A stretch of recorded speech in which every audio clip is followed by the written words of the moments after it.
Hi, and welcome to Bytes of Inspiration with Code Savvy, a video series for anyone interested in computer science education centered around sharing quick tips, ideas, and resources that you can take and use with your students right away. This week's video is about exploring the ways that we help students notice bugs in their code. Let me introduce you to our guest speaker.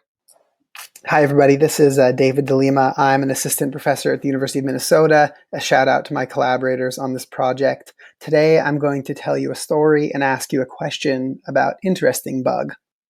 Interesting Bug is the name that our research team gave to a specific bug that a middle school student got when she was programming in Pixelbots. I've recreated the bug for us so that we can take a close look at it. So the goal is to fill in these colored lines. At this point, the Pixelbot is facing upwards. It turns right twice. The red line function is called, and in the red line function, you get a repeat loop. Paint forward, paint forward, paint forward, paint forward.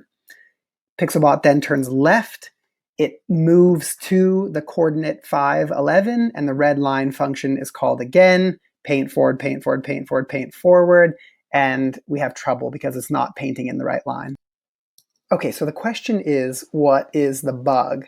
Some of you may fall into the turn left camp, in which case you think, no, Pixelbot should not have turned left. It should have turned right after painting this line so that it could set itself up to paint the next line.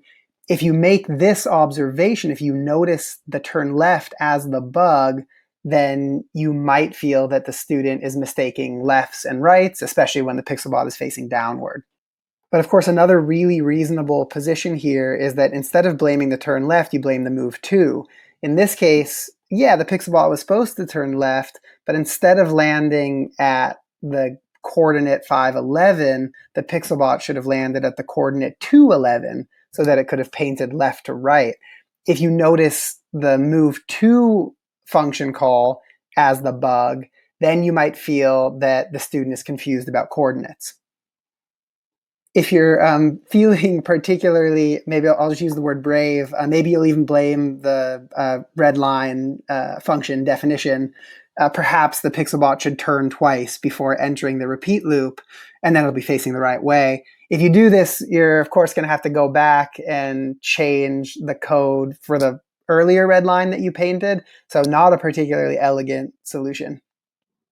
What's interesting about this is that I would say that many of us are familiar with this idea that there are many ways to fix a problem, but another perhaps better way of reframing that observation is that we notice a particular cause of a problem among many possibilities. Are we going to blame the turn left? Are we going to blame the move to? Are we going to blame some extraneous cause? Just to provide some anecdotal evidence, when we brought this question to about a dozen computer science instructors, half picked the turn left function as the bug and half picked the move to function as a bug. But then as the conversation continued, they would catch themselves and realize, oh, I could have seen the other line as a bug, perhaps. The upshot here is that moments of failure could be described as pluripotent. They can grow into different opportunities for learning. If you blame the turn left, you might have a really thoughtful conversation about the direction that the Pixelbot is facing and which way it's turning. If you blame move to, you have a thoughtful conversation about coordinates. If you blame the red line function, you have a conversation about repeatability and what functions are for. Alternatively, if you blame all three and consider their interaction, you have a really rich conversation about how to organize code. So why might this matter? I suppose what I'm asking us to consider as CS educators is what we do in these moments when we're supporting students with debugging. Are we quick to blame a line of code that we see as the cause? Do we follow the student's line of reasoning? Do we step back and take a broader picture? The choice we make is likely to frame what the student learns in that moment, and it's thus a key decision. Thank you so much to our guest speaker, David DeLiema, for helping us to think a little differently about the ways that we help students notice bugs in their code and go about the debugging process.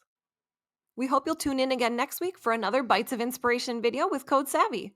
Feel free to reach out to us on social media and subscribe to our channel if you enjoyed this video. Thanks, and we'll see you again next week. Bye!